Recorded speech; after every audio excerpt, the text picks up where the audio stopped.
Mrs. Abernathy started with simple things, Maggie says, her voice barely audible over the conference room's ventilation system. The FBI agent across from her shifts uncomfortably. She'd ask what Mommy and Daddy talked about after we went to bed. What they fought about. What they whispered. She made it a game. I remember the first time I saw Mrs. Abernathy. I was 7, and she was watering her impeccable front garden when my family moved on to Willow Street. She waved with soul-stained hands, her silver hair gleaming in the summer sun. My mother called her a godsend when she offered to watch me after school. Working parents in Mill Creek didn't have many childcare options. She's from another generation, Mom would say.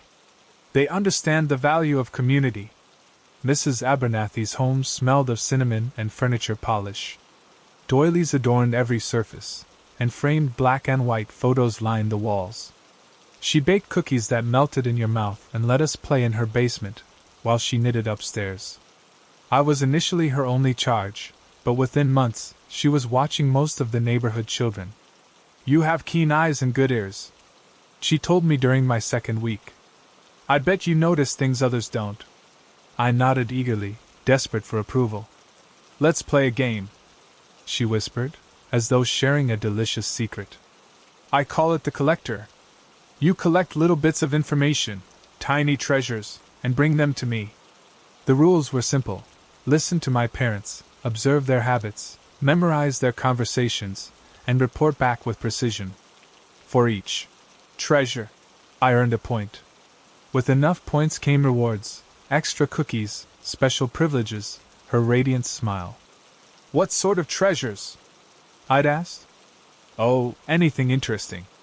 The code to your daddy's phone. What your mommy types on her computer. Who they talk to when they think you're asleep. It felt harmless at first, a game between a lonely old woman and a child starved for attention. But Mrs. Abernathy's appetite for information grew voracious. She recruited other children too, Emma from across the street, the Jensen twins, little Caleb from the corner house. We became her network of tiny spies, competing for her affection through the secrets we stole. What did your father say on his work call this morning? She'd ask Emma casually while serving milk and cookies. He told someone named Richards that the security protocol was changing next Tuesday. Emma would reply, earning a warm smile and an extra cookie. Mrs. Abernathy taught us techniques. How to stand silently outside doors, position toys with recording devices near parent conversations, peek at computer screens, memorize keystrokes. She showed us how to photograph documents with the disposable cameras she provided, claiming it was for a photography lesson. Children are invisible, she'd say. Adults forget you're there. That's your superpower. By month 3, she had detailed information about every family on Willow Street, bank accounts, medical conditions, work schedules, security systems, personal conflicts, extramarital affairs. Her basement, once our playground, gradually transformed. A large corkboard appeared, covered with photos and notes connected by red string. File cabinets replaced toy chests.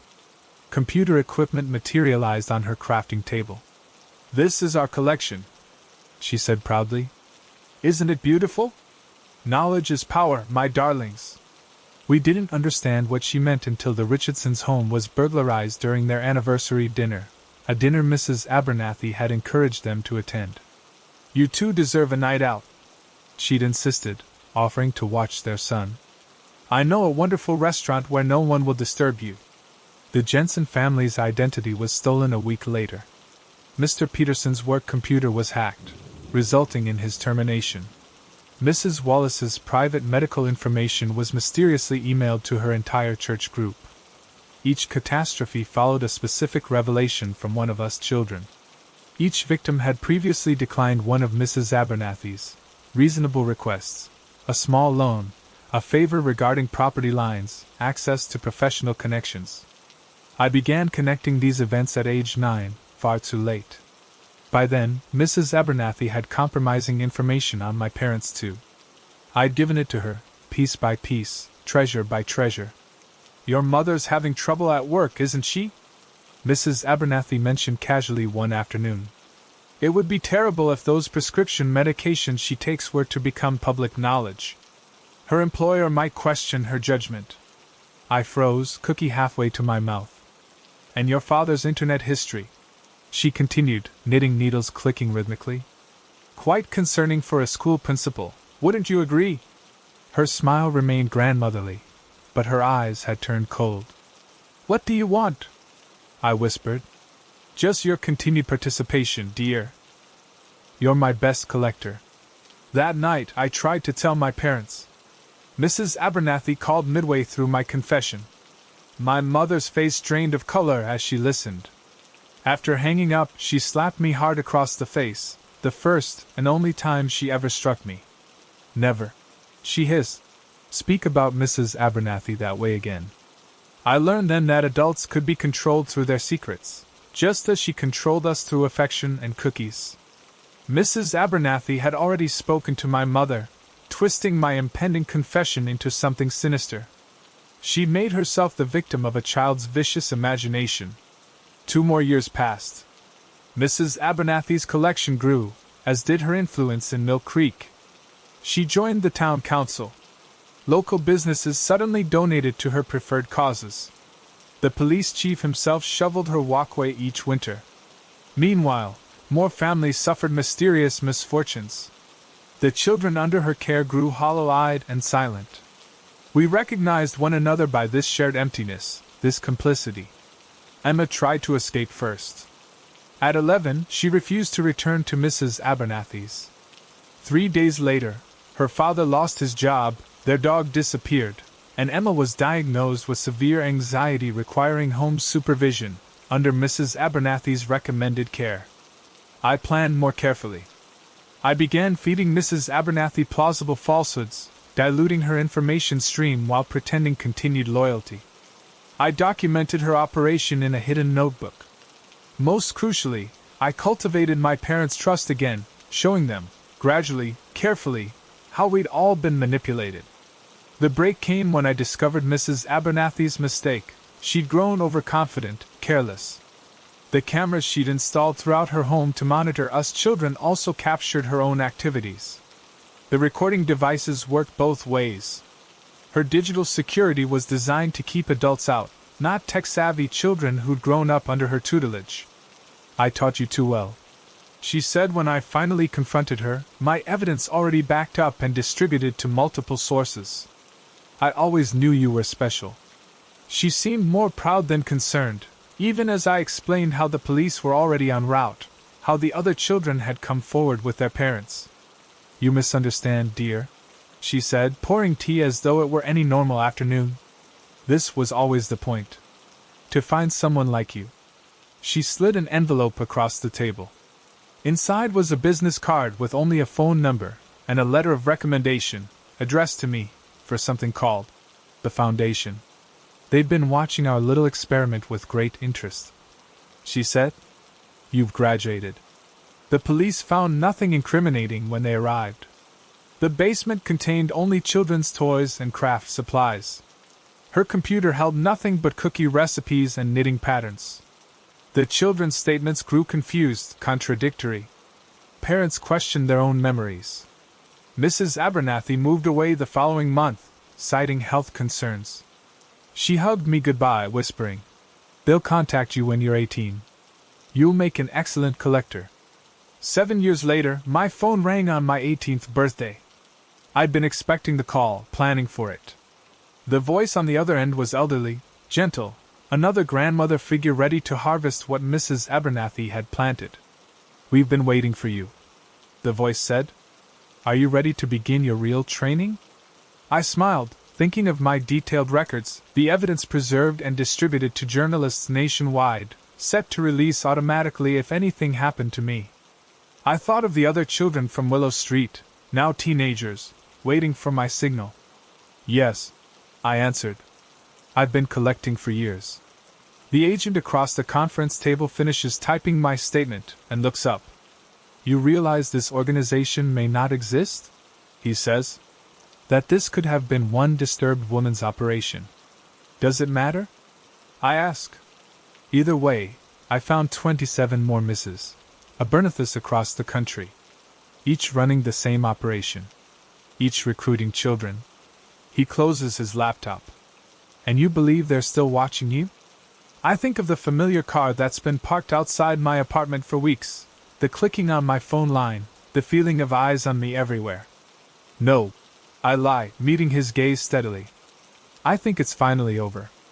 Outside the FBI building, I checked my phone. 27 messages from former children like me, all reporting the same thing: calls received on their 18th birthdays. Invitations extended. Operations exposed. A text comes through from an unknown number. Disappointing, but not unexpected. You were always meant to be more than a collector. I delete it, but I know another will come. They're patient. They've invested years in children like me. They won't stop with one setback. I board the subway, scanning for familiar faces. A silver-haired woman smiles at me from across the car. She's knitting something small. Beside her sits a young boy, watching me with hollow eyes that recognize something familiar in mine. The doors close. The game continues. 3 weeks after moving to Larkfield, I noticed the silence. Not the absence of sound. Birds chirped, cars passed, dogs barked, but the peculiar silence of human voices. People here murmured, their words barely disturbing the air. They smiled often, but their eyes remained watchful, calculating. It's because of New Haven, Mrs. Winters explained when I mentioned it. She stood stiffly on my porch, welcome basket in hand, as though ready to flee. We're careful around newcomers. I didn't understand then. New Haven was the sprawling brick complex visible from my kitchen, its architecture an uncomfortable blend of hospital and prison. The town brochure called it a residential therapeutic community. Locals simply called it the facility.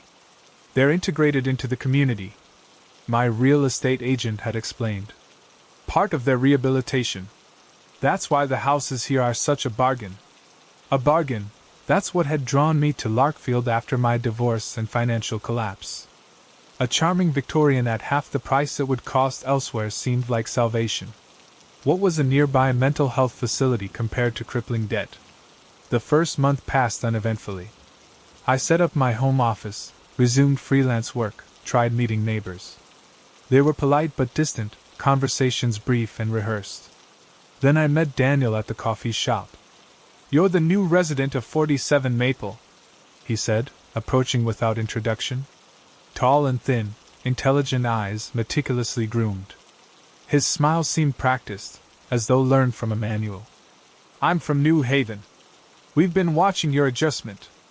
The statement was so matter-of-fact that I needed a moment to process. "Watching me? The community monitors all newcomers. Standard protocol. You've been doing well, better than the Hendersons.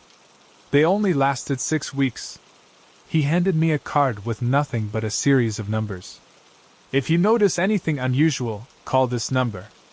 Day or night." He leaned closer. "Welcome to Larkfield. You're part of something important now." That evening, I dialed the number. An automated voice stated, "Observation logged," before disconnecting. The next day, Mrs. Winters watched me from her window as I collected mail. When I waved, she quickly drew her curtains. At the grocery store, the cashier smiled vacantly. "Beautiful weather we're having," she said flatly. "Yes, absolutely perfect," I replied automatically. "Absolutely perfect," she repeated, her smile never reaching her eyes. Driving home, I passed the group walking in perfect formation, evenly spaced with synchronized steps. As my car approached, they turned their heads in unison to watch me pass. That night, I researched New Haven. The website described it as an innovative community integration program for individuals transitioning from intensive psychiatric care. Local archives mentioned its founding in 1972 by Dr. Eleanor Reed, a controversial psychiatrist whose methods were both praised and criticized. I found a single academic paper from 1989 referencing the Larkfield Protocol, describing it as A controlled social environment where patients and community members participate in mutual observation and reinforcement. The paper was retracted shortly after publication, with no explanation. 2 months into my residence, I received an invitation to the Larkfield Community Association meeting. Inside the town hall, I took a seat near the back, acknowledging familiar faces with their characteristic restrained smiles. Mayor Phillips opened with announcements about road repairs before introducing Dr. Mercer, New Haven's director. "We have an exceptional integration rate," Dr. Mercer said proudly, gesturing toward a graph. 87% of our residents are now successfully embedded in the community. The audience applauded politely. "But we must address the incident last month," he continued, his tone shifting. The room tensed. Subject 47B experienced a deviation requiring intervention. Thanks to vigilant community members who reported unusual behavior patterns, we provided necessary adjustments before the situation escalated. More enthusiastic applause followed. "Remember," Dr. Mercer concluded, "observation is protection. Reporting is caring. Conformity is health." The audience recited in unison. I belatedly moved my lips to match. As the meeting ended, Daniel appeared beside me. "You didn't say the words properly," he murmured against my ear. "You'll need to try harder if you want to stay." That night, I drove past the facility at 2 a.m. The parking lot was full, unusual for that hour, with people in white coats, moving in and out. The next morning, I found a pamphlet in my mailbox. "Behavioral Expectations for Larkfield Residents," containing detailed instructions for everything from lawn maintenance to proper grocery shopping patterns. A handwritten note was paperclipped to it. "For your integration. We've noticed deviations." The weeks that followed brought subtle changes. Previously distant neighbors invited me for coffee, monitoring my beverage consumption and conversation topics. Mrs. Winters brought homemade cookies every Tuesday at precisely 4 p.m., waiting as I ate them in her presence. The doctor suggested a routine physical, asking detailed questions about sleep patterns and unusual thoughts. I noticed small cameras disguised as ordinary objects, a bird feeder aimed at my door, a decorative stone facing my kitchen window, a peculiar light fixture on the street lamp outside my bedroom. When I mentioned them to the mail carrier, he simply said, "They help us stay well." 6 months in, I received an invitation to New Haven. "Your integration assessment is scheduled for Tuesday at 2 p.m. Attendance is mandatory." The facility's interior surprised me with its warmth. Dr. Mercer led me to a conference room where 5 people waited: Daniel, Mrs. Winters, Mayor Phillips, my doctor, and a woman I didn't recognize. For 2 hours, they questioned me about my daily routine, interactions, and thoughts on Larkfield's community structure. They showed surveillance footage of me walking my dog, working in my yard, shopping. They had recordings of my phone conversations, emails, internet searches. "Your adaptation has been concerning," Dr. Mercer finally said. "You maintain patterns incompatible with our community model." "I don't understand," I said, though part of me did. "Larkfield is unique," Mayor Phillips explained. In 1972, Dr. Reed recognized that the line between mental health professionals, patients, and community was arbitrary. She envisioned a town where everyone participates in the therapeutic process. "Everyone here is both patient and caregiver," Daniel added. "We observe each other, report concerns, maintain behavioral standards. It's why we succeed where traditional institutions fail." Mrs. Winters smiled. "I was admitted to New Haven in 1994 after a psychotic break. I haven't had a symptom since 1997. The protocol works." "Are you saying everyone in Larkfield is a former psychiatric patient?" "Not everyone," Dr. Mercer clarified. "Originally, the town was separate from the facility. But as successful patients integrated and bought properties, the boundaries blurred. Now approximately 78% of residents have been through our program." "Then who are the others?" "People like you," Daniel said. "Newcomers attracted by affordable real estate. Some leave when they realize our community's nature. Others adapt. The truly suitable eventually join our observation teams. And those who don't adapt? Silence fell. Finally, Dr. Mercer spoke. Those demonstrating persistent resistance to community norms are offered inpatient services until they achieve stability. You institutionalize them. I translated. We help them. Mrs. Winters corrected gently. Like they helped me. The unknown woman finally spoke.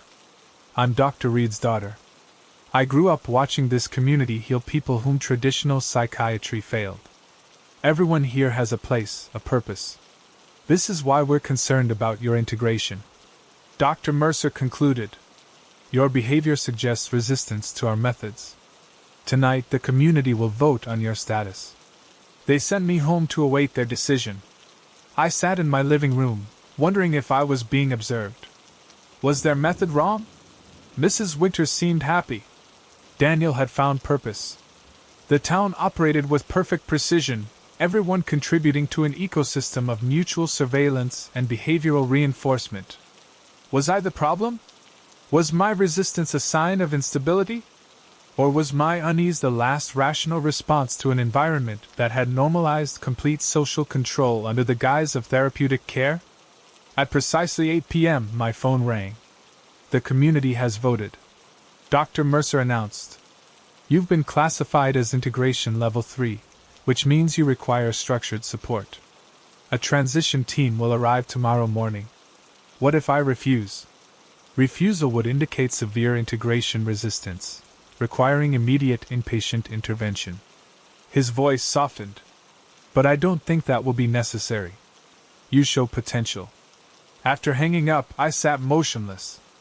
Through my window, lights flicked in neighboring houses, 3 seconds on, 2 seconds off. Some kind of signal. In the distance, New Haven's windows glowed steadily. I had 3 options: leave immediately, submit to their structured support, or be committed as an inpatient. But as I considered my finances, lack of connections elsewhere, and the professional reputation I'd need to rebuild, a 4th possibility emerged. I could adapt.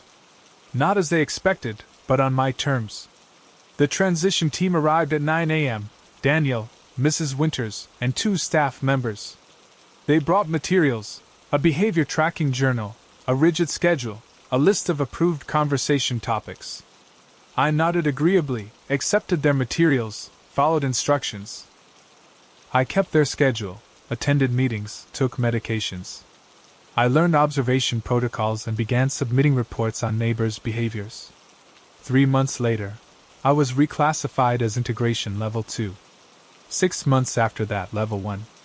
I was assigned newcomers to monitor, invited to decision meetings, given access to the surveillance network. You've exceeded expectations, Dr. Mercer said during my 1-year review. Your adaptation rate is remarkable. What none of them knew was that I'd been documenting everything: procedures, surveillance methods, medication protocols, patient names, decision processes, control mechanisms, hidden in encrypted files disguised as design projects, backed up to servers outside Larkfield. I'd connected with 3 other strategic newcomers who shared my concerns. Together, we compiled evidence for state licensing boards, patient rights organizations, and journalists. Tonight, as I write this, I'm scheduled for my final integration assessment, the procedure that would eliminate the distinction between community member and patient caregiver. Dr. Mercer has hinted I'm being considered for the New Haven administrative team. Tomorrow, instead, our documentation will be released to 17 agencies and media outlets. By evening, investigators will likely be examining New Haven's records, interviewing residents, questioning the boundaries between therapeutic community and coercive control.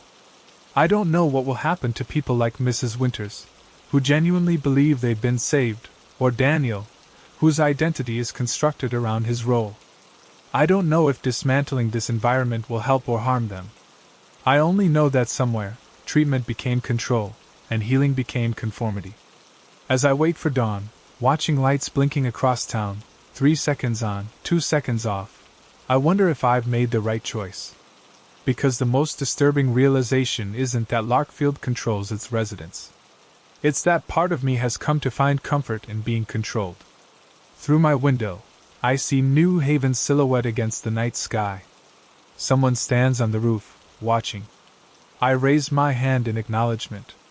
They raise theirs in return. The lights blink on and off. 3 seconds on. 2 seconds off. Tomorrow everything changes. But tonight I am still a perfect citizen of Larkfield, where everyone is patient and caregiver, observer and observed. And I'm no longer entirely sure which role is mine. The first thing you notice about Prosperity is the orchard. It stretches across rolling hills, a patchwork of perfectly maintained trees heavy with fruit regardless of season. When I arrived, the afternoon sun caught in the leaves, creating a kaleidoscope that seemed almost artificial in its perfection.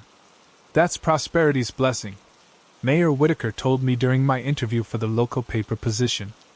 Our trees never fail, our crops never wither, our businesses never struggle. Not since we found the true path. I smiled politely, attributing his religious overtones to small-town eccentricity.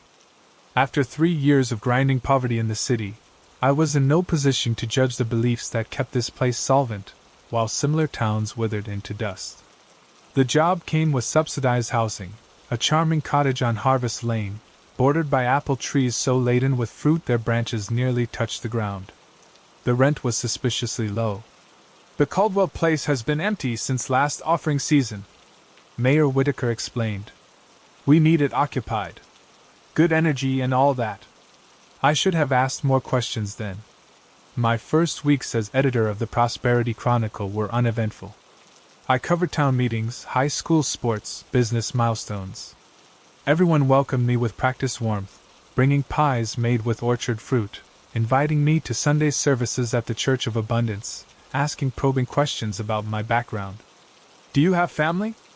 Mrs. Henderson from the bakery asked while delivering welcome muffins. Not anymore, I answered truthfully.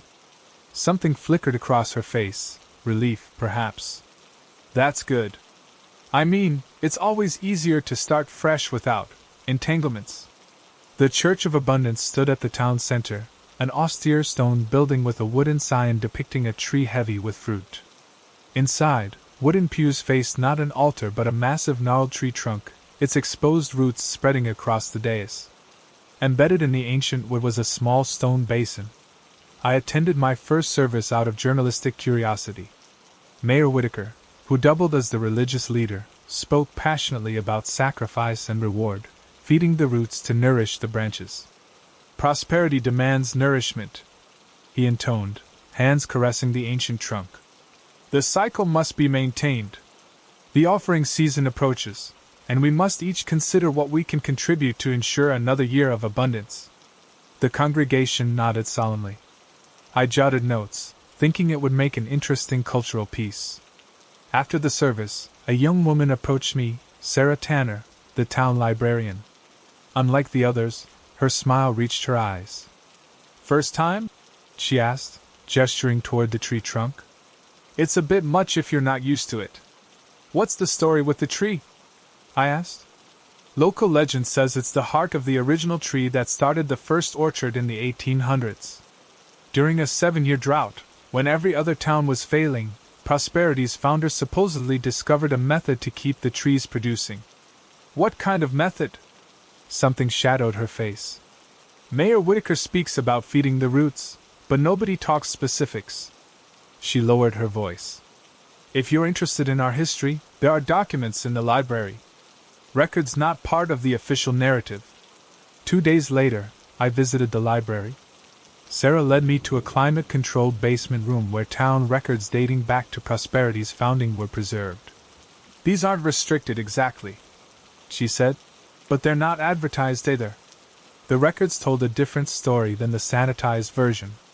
Prosperity had indeed survived a devastating drought in the 1870s, but the transformation wasn't gradual. According to journal entries, the change came suddenly after 3 children went missing during harvest season. Their disappearance coincided with the first miracle of the orchard, withering trees suddenly heavy with fruit. Town council minutes referenced the necessary sacrifice and feeding the root.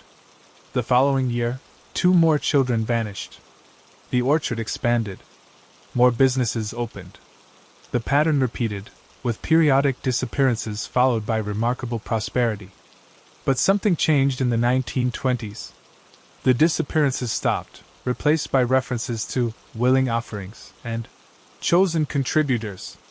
Entire families began vanishing overnight. The records listed them clinically. The Henderson offering, 1924. The Sullivan contribution, 1937. The Bartlett gift, 1952. Finding what you need? Sarah asked, making me jump. These families, I said, pointing to the lists. They just left? That's the official story. They made their offerings and moved on, blessed by prosperity. She hesitated. My grandmother said no one ever heard from these families again. What did she think happened to them? She believed the offering wasn't about leaving town. It was about feeding something that lives beneath it.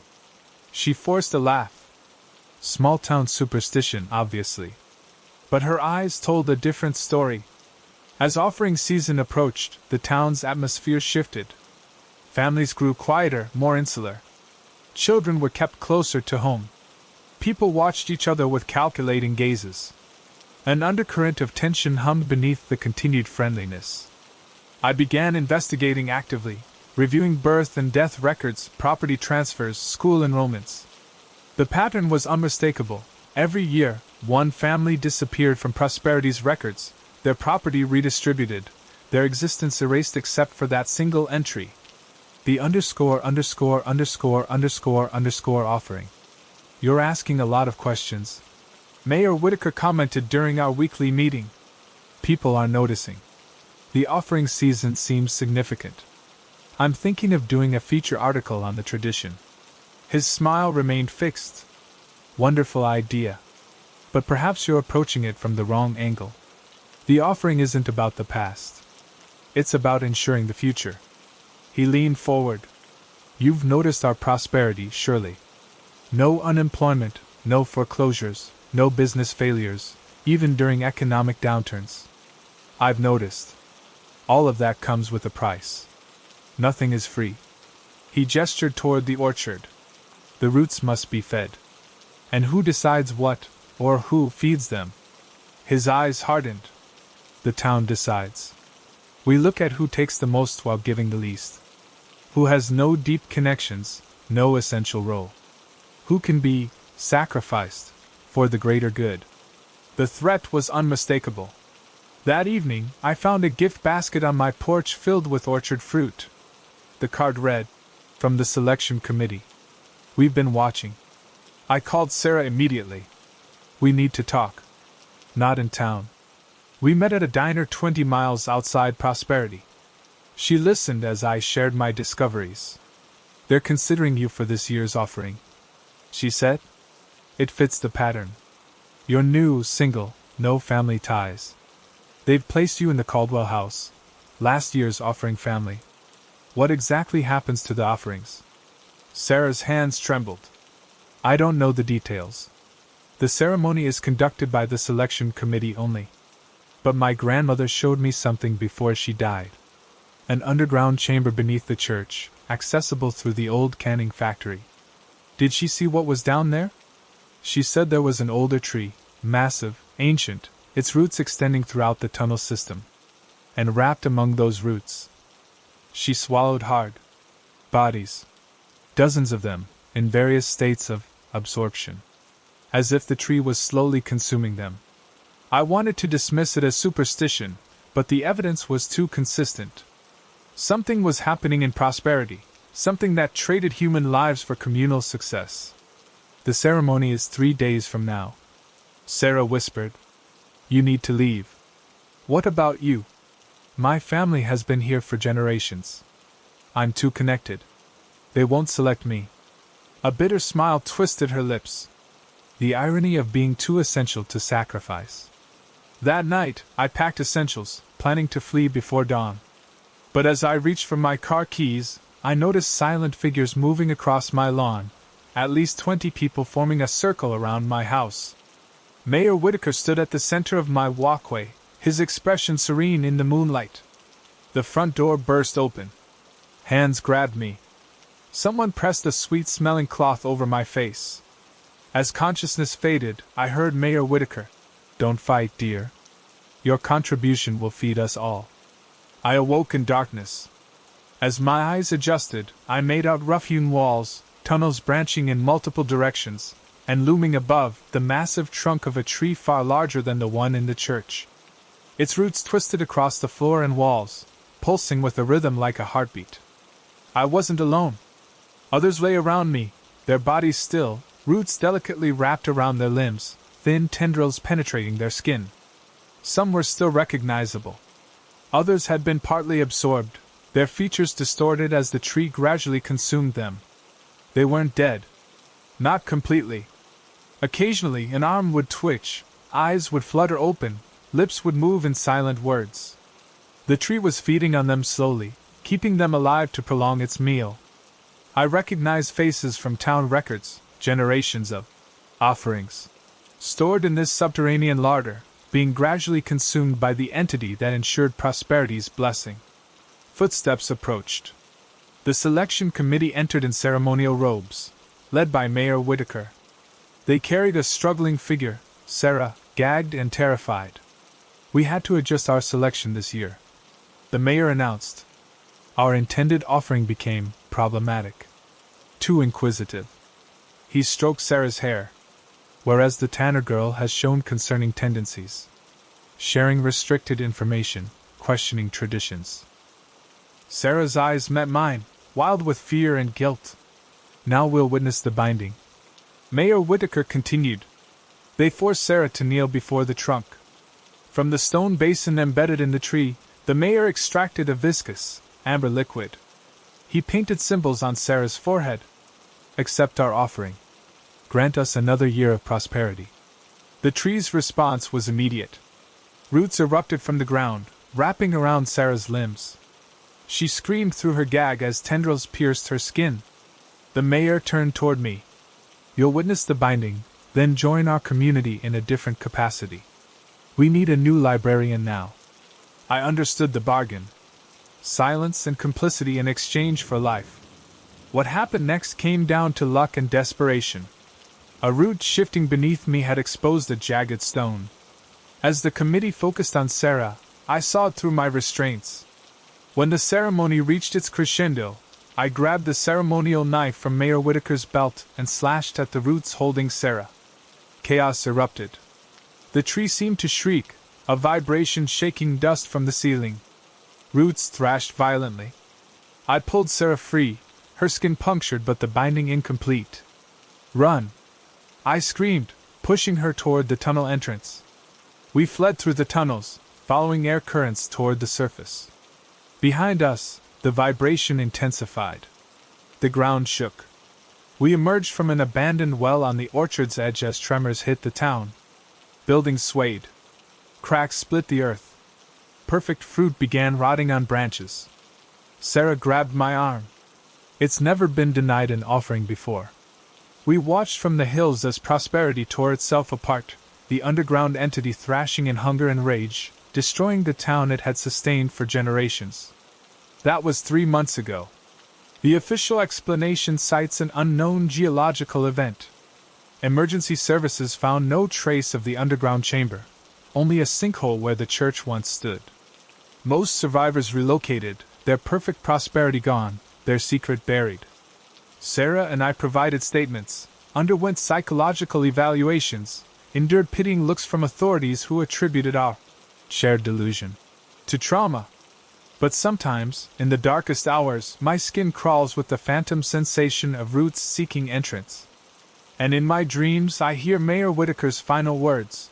"It won't stay buried forever. The roots spread far beyond prosperity. They must be fed." I've been monitoring news reports from the region. 3 counties over, a small farming community is experiencing an unexpected economic boom despite the drought. Their orchards remain inexplicably fertile. Their businesses thrive. And last week, a family of 4 went missing. Local authorities found no signs of struggle. Just an empty house and neighbors who suggest they probably moved on, seeking better opportunities elsewhere. The roots are spreading. The offering season has begun again. Everyone loved the Mercer family. That's what made it all so hard to believe when it happened. I moved to Oak Ridge last September for the teaching position at the elementary school. Small towns weren't my first choice, but with the education budget cuts in the city, I didn't have many options. Besides, the rent was cheap, the air was clean, and the community seemed welcoming, especially the Mercers. David and Eleanor Mercer had lived in Oak Ridge their entire lives. High school sweethearts who married right after graduation, bought the big Victorian on Sycamore Street, and raised their daughter, Sophie, who was now in my third-grade class. David ran the town's hardware store. Eleanor volunteered at the library and baked pies that won ribbons at the county fair. They hosted neighborhood barbecues and organized the annual Christmas toy drive. Picture perfect, as people like to say. Sophie was quiet but bright. She drew intricate pictures during free time, always houses, always with elaborate attics full of tiny, meticulous details. Windows with curtains, furniture arranged just so, small stick figures positioned throughout the space. When I complimented her work, she'd smile politely but never explain. I figured it was just a phase, the kind of repetitive creativity children often pursue. The first odd thing I noticed was during parent-teacher conferences in October. As Eleanor discussed Sophie's reading progress, I mentioned the drawings. "Oh, the attic pictures," Eleanor said, her smile tightening slightly. "She's just processing. We're renovating our attic, turning it into a playroom for her. She's excited about it." David nodded, adding, "Kids and their imaginations, right? Always bigger on the inside." Something about the exchange felt rehearsed, but I didn't dwell on it. I was still new, still learning the rhythms of small-town life. A week later, I was invited to the Mercers' home for dinner along with other school staff, a tradition, apparently, to welcome new teachers. Their Victorian was even more impressive up close, 3 stories of restored historical charm, with a wraparound porch and gabled windows. Inside, everything was immaculate, polished hardwood floors, vintage furniture, family photos arranged in perfect symmetry. During the house tour, I noticed Sophie staring up at the ceiling in the hallway, at a small hatch I assumed led to the attic. "Is that your special playroom up there?" I asked her. Before she could answer, David appeared beside us. "Not yet," he said cheerfully. "Still under construction. Full of insulation and exposed nails. Not safe for anyone right now. Especially curious guests," Eleanor added, joining us with a too bright smile. "More wine, Andrea?" Throughout dinner, I caught Sophie glancing upward whenever her parents weren't looking. Once, when a floorboard creaked overhead, the entire family froze momentarily, a collective pause so brief I might have imagined it. Winter came, bringing with it the kind of small-town closeness that severe weather creates. I saw the Mercers at community events, at school functions, at the grocery store. Always friendly, always perfect. But Sophie's drawings grew more elaborate. The attic spaces in her pictures now contained small details that troubled me: tiny beds, what looked like cages, stick figures with sad faces. When I gently asked about them, Sophie whispered, "They're the others. They live in our upstairs." Before I could probe further, the recess bell rang, and the moment was lost. In January, the storm hit, 3 days of blizzard conditions that knocked out power across the county. The school gymnasium was converted into a temporary shelter for families with no heat. I volunteered to help, showing up with extra blankets and board games for the children. The Mercers were there, which surprised me given that they had a fireplace. David explained that a tree branch had shattered their kitchen window, making the house too cold to stay in. "Sophie was especially disappointed," Eleanor said. "She wanted to check on her special project upstairs." Sophie, bundled in a red coat, looked up at her mother. "They'll be cold," she said. "They'll be scared." Eleanor's laugh was brittle. "Her stuffed animals," she explained to me. "She's worried about them being alone in the dark." That night, as the storm howled outside, I was awakened by a commotion. David Mercer was arguing with the fire chief. "It's just a quick check," he was saying. 20 minutes in and out. My daughter left her medication. Roads are impassable, the chief replied. And we've got reports of downed power lines on Sycamore. Then I'll walk. It's only a mile. In the end, the chief relented, sending a firefighter to accompany David. They returned an hour later, David looking relieved but exhausted. I noticed he carried no medication, just a large insulated bag that he quickly stowed under their cot. The storm passed. Life resumed. But something had shifted in my perception of the Mercers. Small inconsistencies began to surface. Sophie mentioning names her parents quickly explained away as imaginary friends. Eleanor buying groceries in quantities that seemed excessive for a family of 3. David making twice-weekly hardware store deliveries to his own home, carrying supplies up the rear stairs that led directly to the attic. In Sophie's drawings, the stick figures multiplied. Some had what looked like chains. Others were arranged in rows, like students at desks.